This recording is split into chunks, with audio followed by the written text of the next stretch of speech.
我们都希望我们所看到的东西是第一手资料，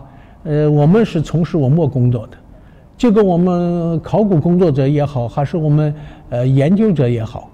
都希望看到第一手资料，因为它最准确，没有任何疑义。而这个第一手资料是永远要铭刻在心的，因为这有助于你今后的工作和研究，甚至说我们要走入市场的时候，那个就是一个标杆，它是最准确的，毫无疑问的，以它为鉴，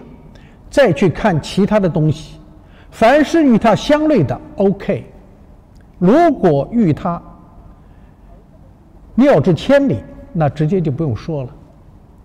这句话我想你懂的。那么今天呢，我们从现在开始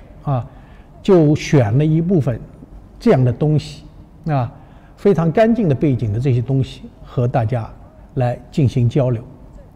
这就也像于我们当初上个世纪开始学习的时候，也是从残缺的，从瓷片开始学的。因为有很多东西，比如说博物馆的、故宫的、国博的那些陈列在橱柜的东西，我们是绝对不可能上手的。但是瓷片我们可以看，是吧？我们北方人有一句话叫"打破砂锅问到底"，我们可以看到的胎，我们可以看到它的釉，我们可以看到它的款制是怎么写的，它的这个上面的色彩是怎么堆砌上去的，这个都是我们必须要知道的，要了解的。既然你学陶瓷，就应该懂得这个基本的常识。那么下面我们就和大家对这个问题我们进行认真的、仔细的来陈述我自己的看法。希望我们镜头前的朋友如果你们有什么想法，有什么要求，你们都可以提出来，因为我这个手机上可以看到你们的一些要求我可以看到，我可如实的和大家进行交流把所要求的东西告知大家，好吗？那么现在呢，我们从现在开始注意我手上的这件东西，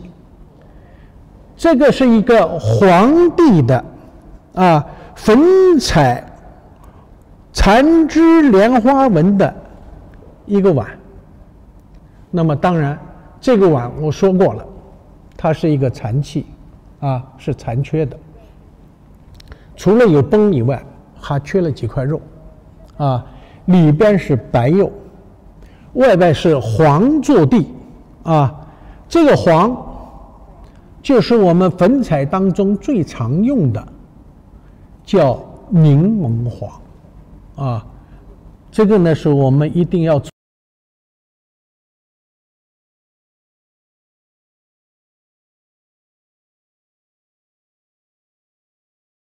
粉彩当中如果用铁黄的话，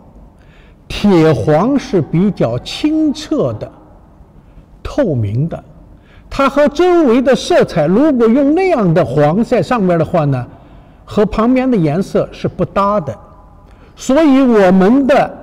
这些工匠们他非常有智慧，用这种柠檬黄和其他的色彩进行搭配，这个就颜色相互之间就比较的融洽，互相不会影响，互相不会的扯后腿，颜色就比较的鲜嫩这个特别大家注意，因为柠檬黄是什么呀？柠檬黄是用的氧化锑烧的，氧化锑它是一个乳浊剂，所以它颜色经过炉子一烤以后，它就出现了这种颜色，它是不透明的这个我刚才这个讲的是铁黄和柠檬黄之间的关系。那么这个上面呢是用什么呢？用万子、莲花和鱼，大家都知道鱼年年有余这个寓意这个非常清晰。那么我们清代对所有的纹饰都是有要求的，这个要求是什么？图笔有意，意笔吉祥，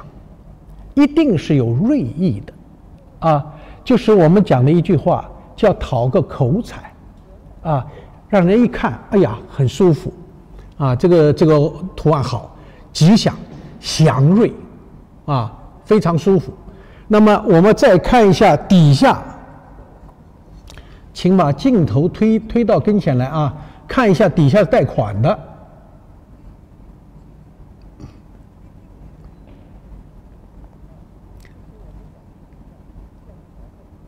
看见没有？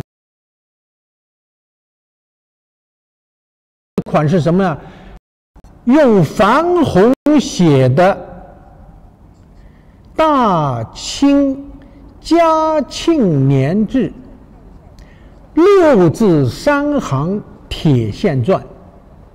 那么由于它是粉彩，所以呢，一般底下呢都是喜欢用矾红写款。如果是青花，它底下一定是用青花写款的。但是请大家注意啊，什么话都不要说的那么绝对，也偶尔出现用青花写款的，啊，如果出现那种情况，不奇怪，啊，这很正常。那么这件东西呢，毫无疑问，啊，毫无疑问，这件东西呢，就是我们讲的宫廷里使用的啊御窑器，这个呢是没有疑问的啊，没有疑问的。所以大家呢在看到这件东西的时候，哇，无论从造型啊，从绘彩的方式啊，绘彩的内容以及底下的款制啊，都预示了这件东西都是宫廷御制。啊，宫廷御制。那么这个东西呢，对于我们每个学的人来讲，它最大的好处在哪儿？它从我们可以看到它的胎，看到它的釉，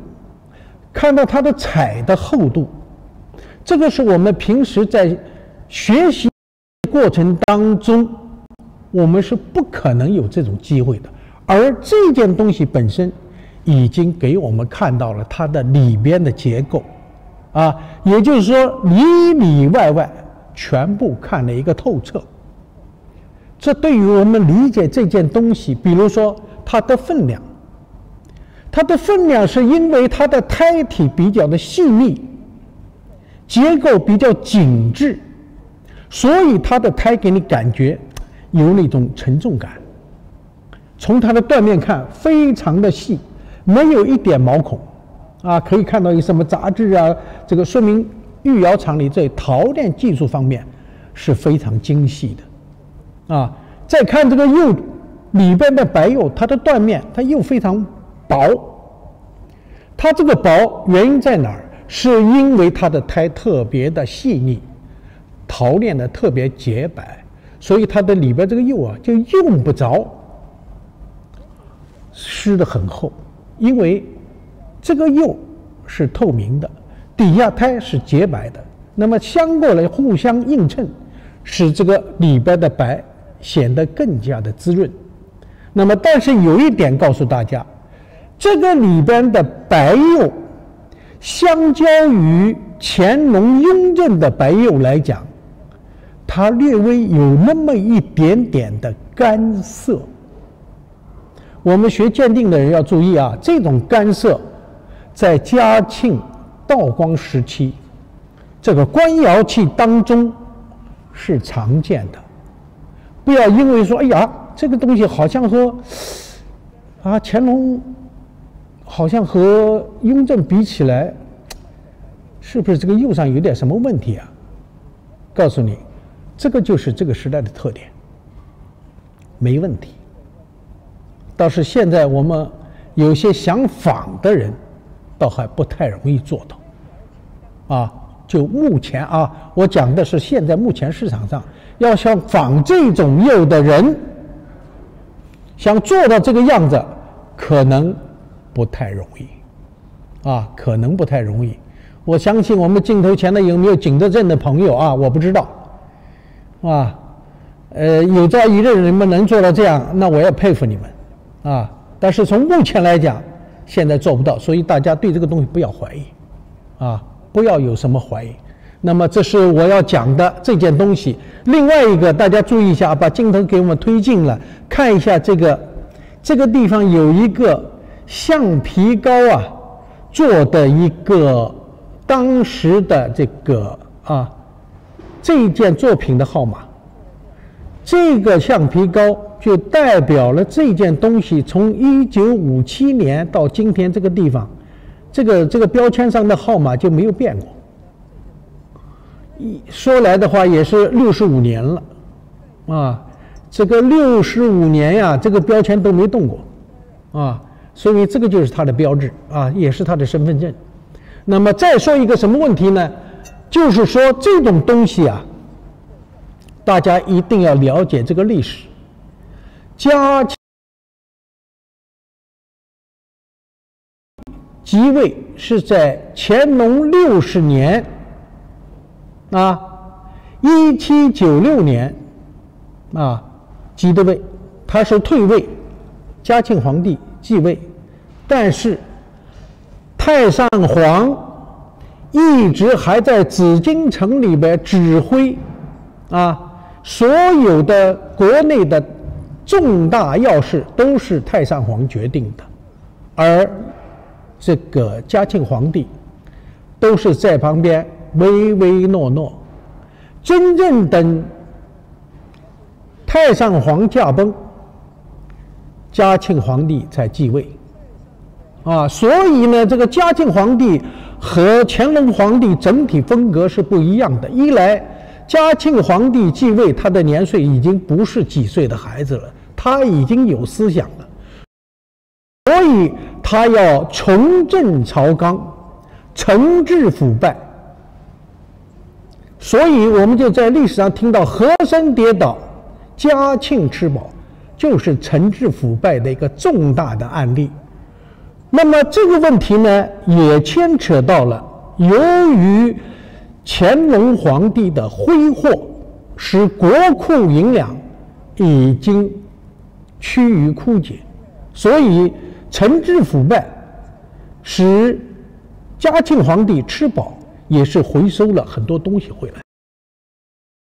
国库充盈那么在这个情况下，嘉庆皇帝励精图治，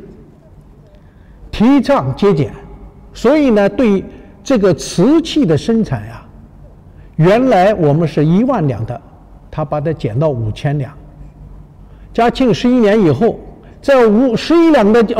的基础上再对半减，变成2500两。所以呢，我们讲嘉庆帝在位虽然有25年，但是他真正生产嘉庆的瓷器年代其实是并不多的。到了嘉庆15年以后，几乎是有令则行，无令则止，就是需要的东西我们在生产，不需要的东西就停止生产。所以我们讲嘉庆时期的瓷器相较于雍正，相较于乾隆，那是少之又少。所以我们镜头前的朋友一定要注意每当我们看到这些瓷器的时候，一定要认真仔细的去研究，这是第一。第二个，嘉庆的瓷器一定要重视。我们有一个传统的观念叫什么呀？物以稀为贵。那么所以刚才我讲的嘉庆帝的这个东西它特别少，所以和乾隆的东西比起来，它的数量是有限的。所以一旦见到嘉庆的东西呢，一定要引起我们大家的注意，尤其是我们一些藏家这是我们收藏者的一个基本的概念当然我们看到这样的东西呢，我们可以参照乾隆，因为乾隆晚期对嘉庆早期的一些东西影响是比较大的。你比如说像这件东西，其实对后来的这个同治光绪这个影响也是比较大的，因为它有一个传统观念的一个传承。比如说口沿上这种灵芝纹，我们可以注意一下同治、光绪时期的很多的盘碗，包括鱼缸，都是喜欢这么用的，这就形成了我们讲大运瓷当中的一个传统的图案，而且这个色彩几乎都是一样的。当然，用黄做地这就不用说了，因为它是代表皇权嘛，所以这种黄色调，在我们所有的官窑器里边，那是最常见的。像这种纹饰，乾隆有，这个造型啊，这个纹饰乾隆有，嘉庆有，道光也有，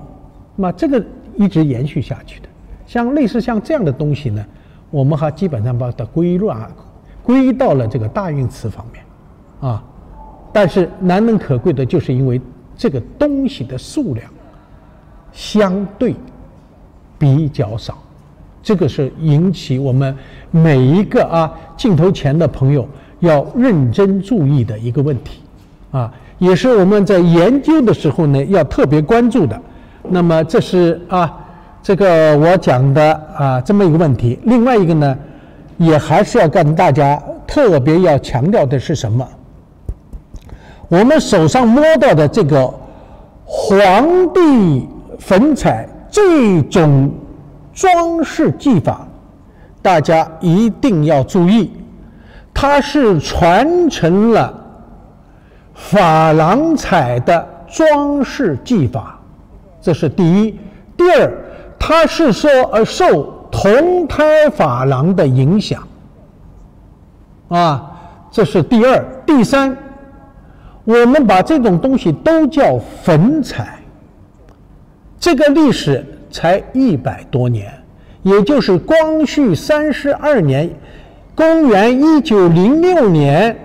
我们有一个叫陈留极元首的先生在陶雅当中提出来康熙彩印这个粉彩雍正彩，这个名称是我们大家约定俗成的。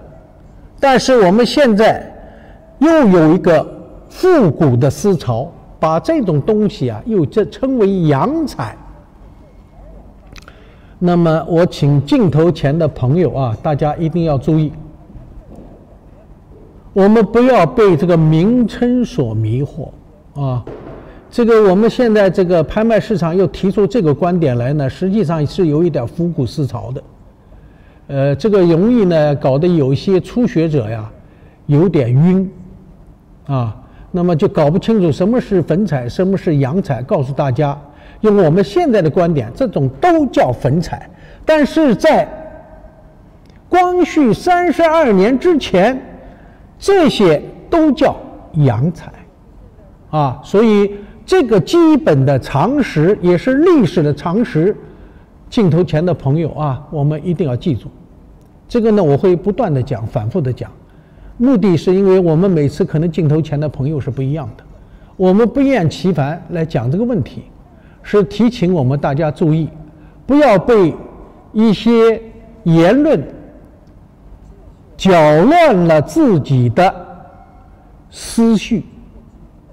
千万不要被这些东西所干扰，你还是坚称你的就是粉彩就可以了不要什么洋彩了，什么彩什么彩，那是100多年前的事情。既然大家已经约定说成了，那我们就按照粉彩这个说法来说如果说我们现在整个社会上主流媒体或者我们主流的收藏家们都把这种东西都叫洋彩，那我们再回过来，这也没什么但是它毕竟是100多年以前的事情了，所以我们还是按照我们的观点来阐述我们自己的理论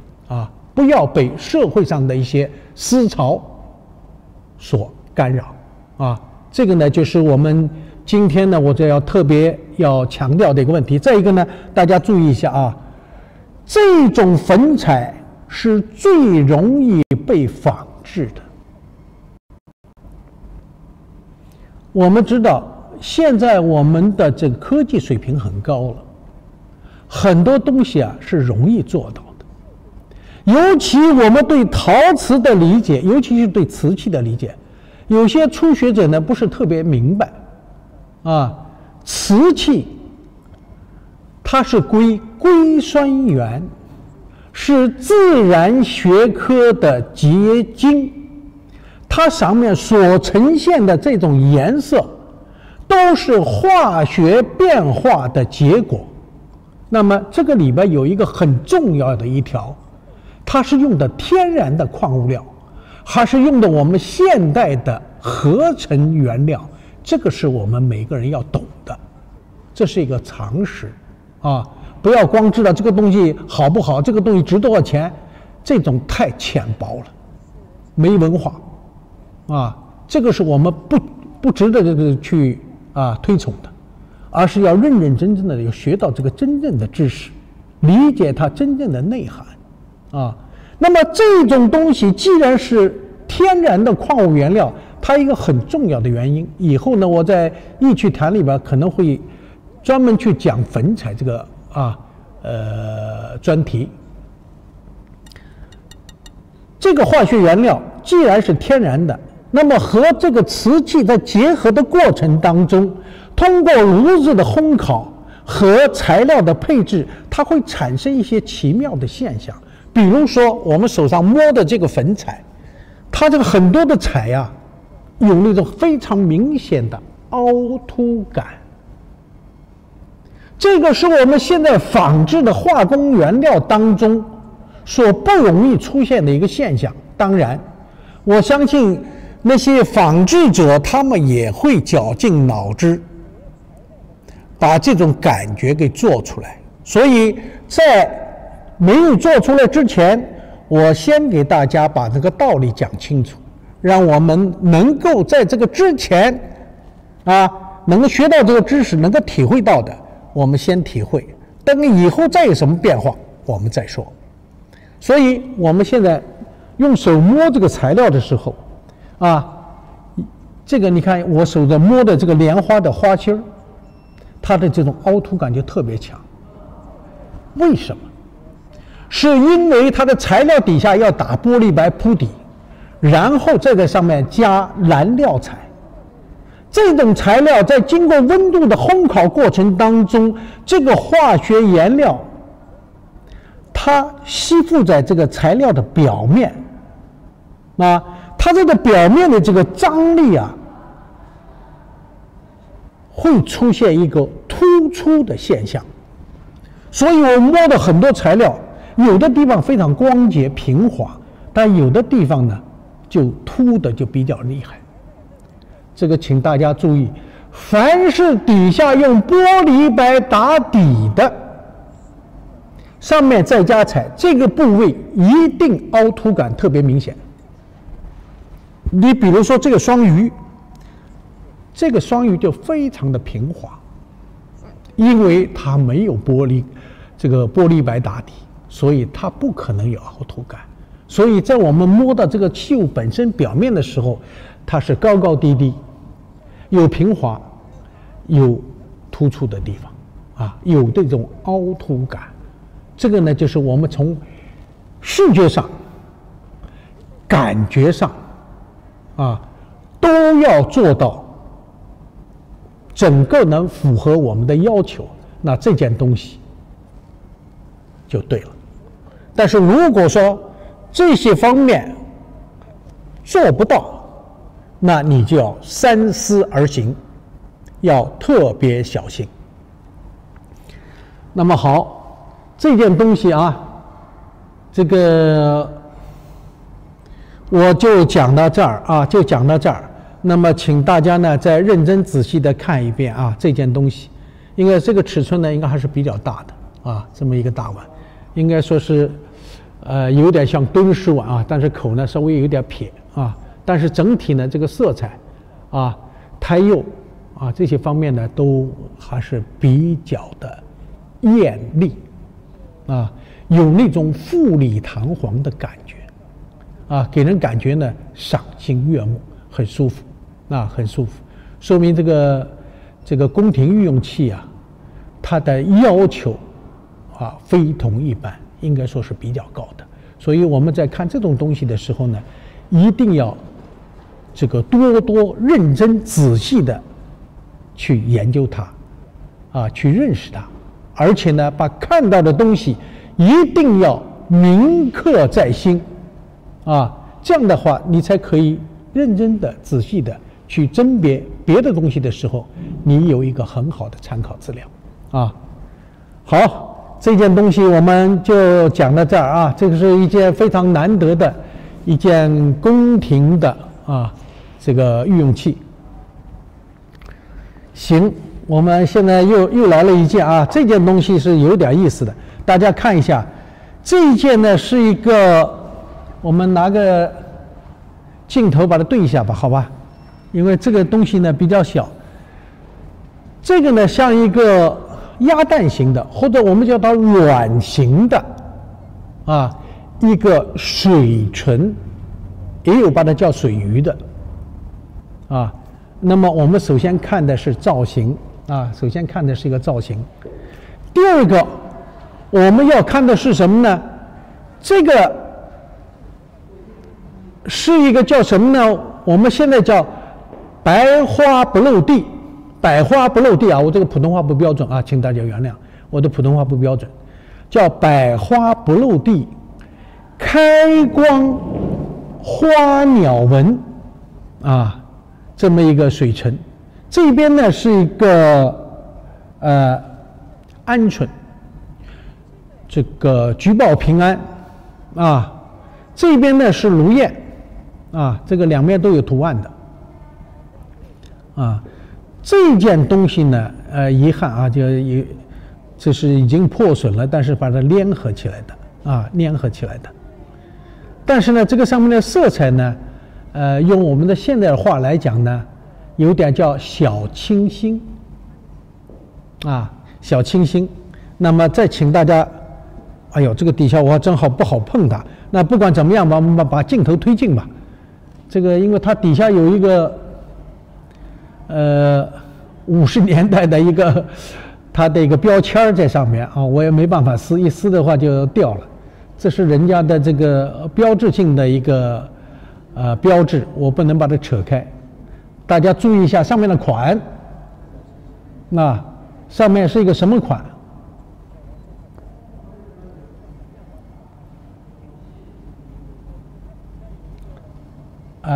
还能推进吗？推不进了是吧？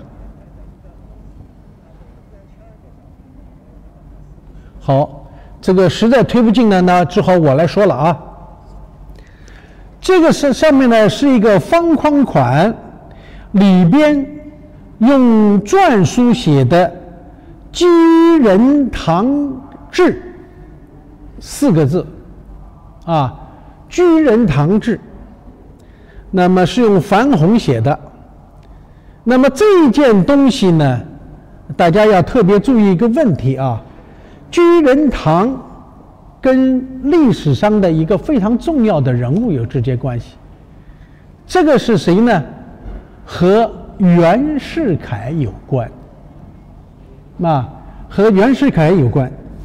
因为这个居仁堂呢是什么呢？是当年袁世凯登基之前在景德镇定做的一批东西。而这个执行者是谁呢？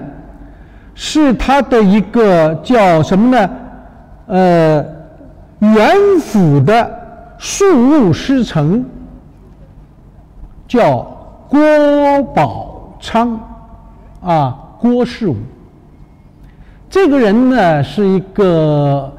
过去是开古玩店的，在北京是在聚德城古玩店学徒。那后来呢他是自己独立门户。由于这个人呢是相当聪明那么对这个清代的官窑瓷器对这个明清瓷器这方面呢，他是有自己的独到之处的。那么后来是通过别人的介绍以后呢，到袁府里边去做事后来呢就成了什么呢？就成了他的一个这个庶务师承，也就有点像我们讲他的这个大内一样的。那么在袁世凯登基之前呢，让他去做陶务署监督，到景德镇去帮这个袁世凯烧一批瓷器，烧一批瓷器。那么据当时人讲他烧的这个居仁堂志呢，是他在袁世凯没登基之前烧出来，然后呢让袁世凯去看，如果袁世凯认为东西做得好，然后再大量烧造。但是很遗憾，这个袁世凯即便是登基了，只待了83天，就下台了。那么这批东西呢，结果就再没有烧造下去。那么这个里边问题就来了。那么有很多人认为这个居仁堂就是这个袁世凯当时所使用的。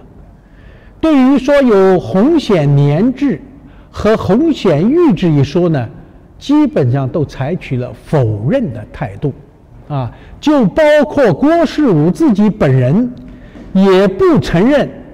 曾经烧过若有这个款的瓷器。那么这个问题呢